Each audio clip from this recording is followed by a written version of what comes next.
Fala pessoal, sejam todos muito bem-vindos a mais um vídeo aqui no canal. Sexta-feira, vou trazer um vídeo novo para vocês. E o motivo desse vídeo, pessoal, vocês já viram no título, mas surgiu bastante comentário, né, me perguntando, e eu acho sim uma questão muito importante, e que é a respeito de: vou plantar trigo essa safra? Vou plantar aveia? Ou por que não plantar aveia?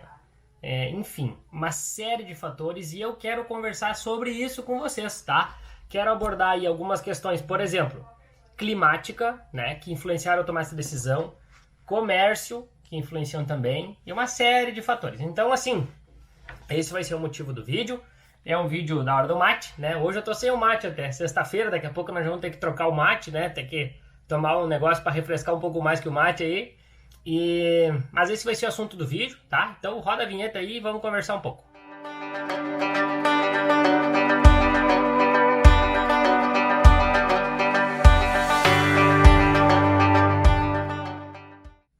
Bueno, pessoal, é o seguinte, a respeito de trigo, aveia, a gente vai plantar ou não, tá?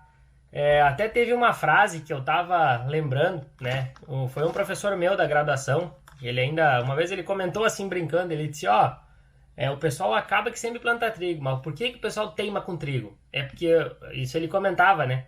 É que o pessoal planta trigo, aí não vai bem, diz que nunca mais vai plantar. Mas daí quando colhe soja na hora que plantou trigo, colhe bastante soja, não sabe o que faz com o dinheiro. Aí pega e gasta plantando trigo de novo. É uma brincadeira que ele fazia para destacar a importância que esse tipo de cultura tem, tá?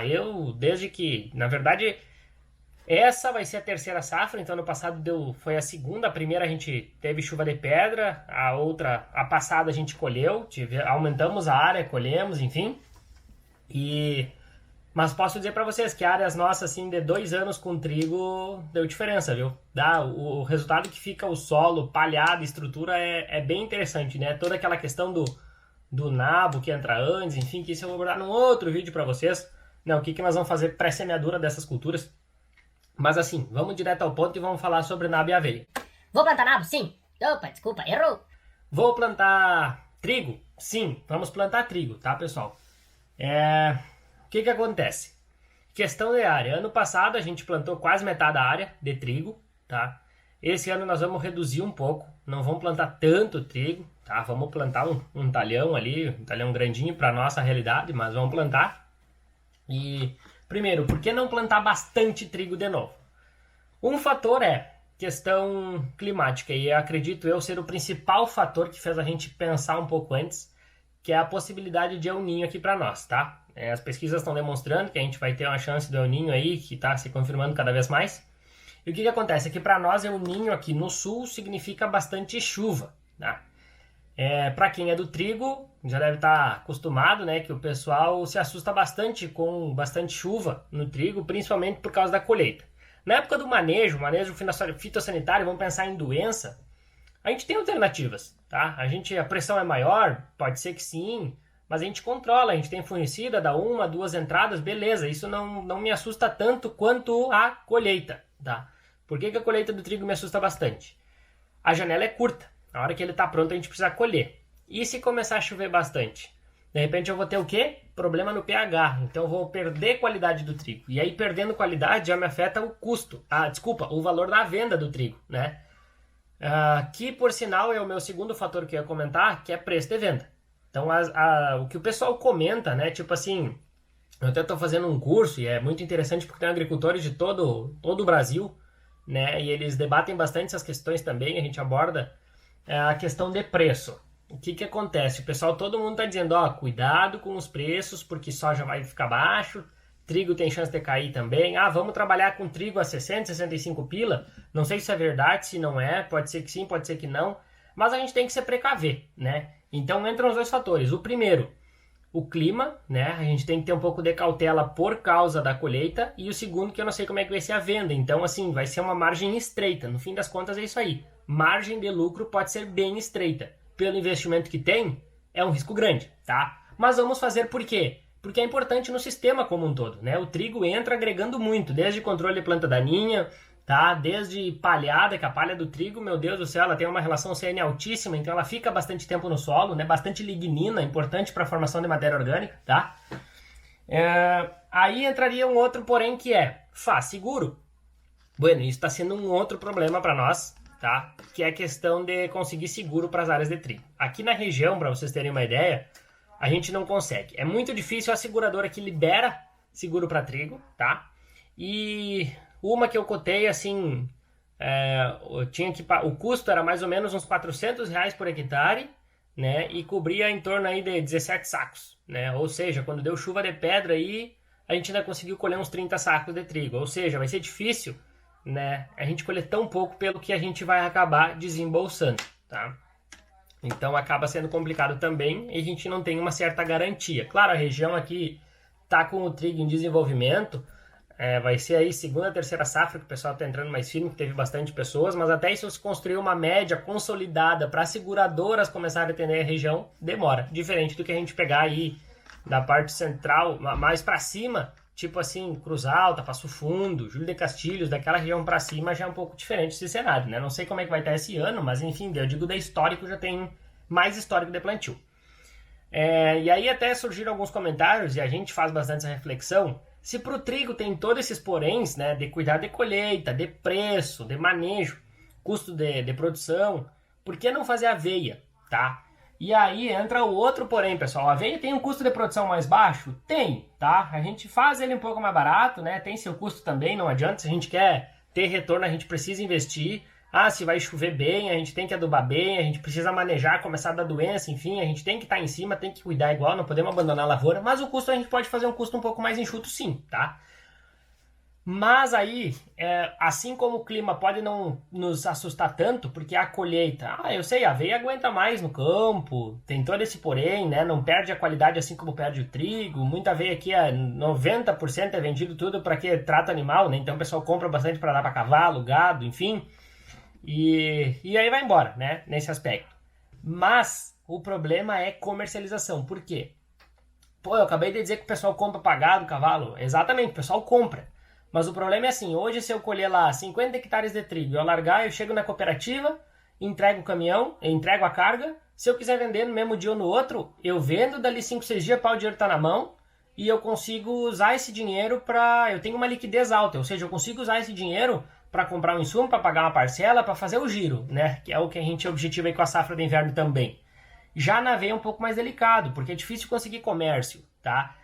Consegue comércio um pouco mais picado, tá? No sentido assim, de repente vende aí um bag para vende 20, 30 sacos para outro, sabe? E aí o que acontece? Eu tenho que ter um lugar para deixar essa aveia guardada, sempre que for vender eu tenho que ir até o local para carregar, pesar, ou se não, mas manda ensacar tudo e bota num comércio na cidade. Aí eu tenho custo para peneirar, eu tenho custo para ensacar, tem toda essa função, vai vendendo de pouquinho, então não é aquela coisa que dá um montante para fazer algum negócio, pagar uma parcela e tal, como a gente pode fazer com o trigo. Então esse para nós tem sido o principal problema para a aveia, tá? A gente pode produzir trigo tanto quanto aveia bem tranquilo aqui, né? Existem uns materiais que produzem bastante, mas enfim, poderia dar um bom retorno para a gente também, mas o que deixa bastante medo é a comercialização. E isso não impede a gente de fazer, não, nós vamos fazer. Vamos fazer aveia também esse ano, tá? Nós vamos diminuir a área de trigo e vamos fazer um pouco de aveia. Mas assim, nós vamos fazer 1/3 da nossa área de trigo aí total vai ser com aveia, né? Então a gente não vai fazer muita área. Tipo assim, vou fazer uns, sei lá, 60 e poucos hectares de trigo, vamos fazer uns 20 e poucos de aveia. Vai ser por aí a pegada, né? Ainda estamos batendo bem o martelo, mas vai ser por aí a coisa, né? Pra quê? Pra gente não ocupar muita área também com o inverno, podia fazer o ano foi ruim, vamos fazer um inverno, lotar os campos com trigo, aveia, colher, fazer dinheiro, mas é que dá bastante receio, depois é um ano de El Niño, pode ser bastante chuva, então tem que ter umas áreas aí para começar, para entrar plantando soja, né? Então tem todos esses porém que a gente tem que pensar.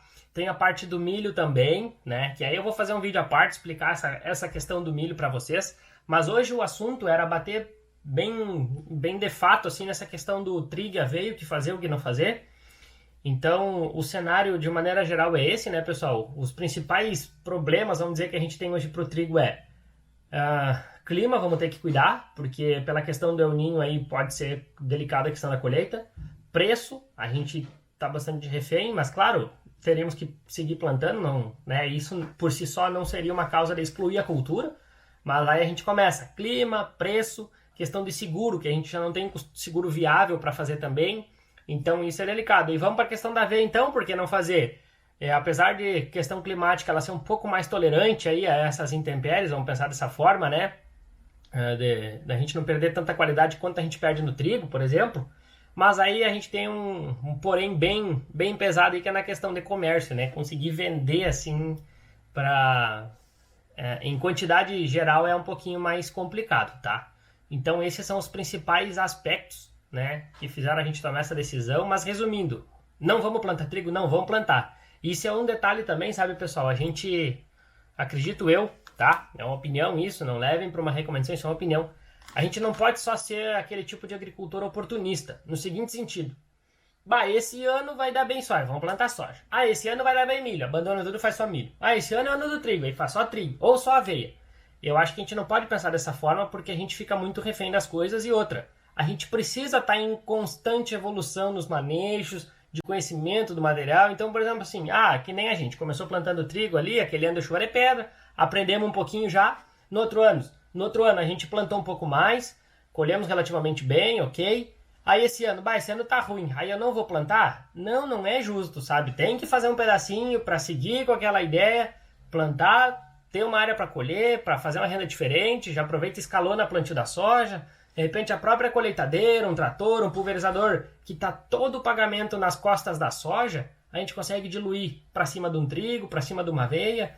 Então é bem importante, né, a gente fazer esse tipo de pensamento. E claro, né, pessoal, para quem lida com gado, aí tem a outra questão também, né, que aí pode ser também outra fonte, com certeza, mas aqui eu tô querendo enfatizar a questão do trigo e aveia, porque é o que a gente pratica nas nossas áreas, e eu queria dar uma enfatizada em o que a gente vai fazer então, né, por que vamos diminuir um pouco a área de trigo e vamos plantar um pouco de aveia, enfim. Esse é mais ou menos o resumo da obra como um todo. Tá bom, meu povo? Espero que vocês tenham gostado, espero que tenha sido útil. Por favor, se inscrevam no canal, mandem esse vídeo para um amigo, para alguém, para dar uma força para o nosso canal pegar mais força ainda. E logo a gente começa a colher, vai ter muito conteúdo bom. Eu já tô com umas ideias, eu quero mostrar para vocês como é que tá a nossa área de várzea, tá? A nossa 5933, ela acelerou de uma forma que eu acho que ela vai dar colheita muito rápido, mais do que eu esperava. E quero fazer um vídeo também lá no campo mostrando como é que a gente pode fazer para estimar a produtividade da soja, tá? Como é que eu faço para dar uma analisada no potencial de cada lavoura, beleza? Então se inscreve, por favor, no canal para não perder essas dicas que eu vou trazer aí. E a todo mundo que me acompanha e enfim, tá fazendo o Tendel comigo no canal, muito obrigado, tá bem? Valeu, pessoal, brigadão e até o próximo. Tchau, tchau!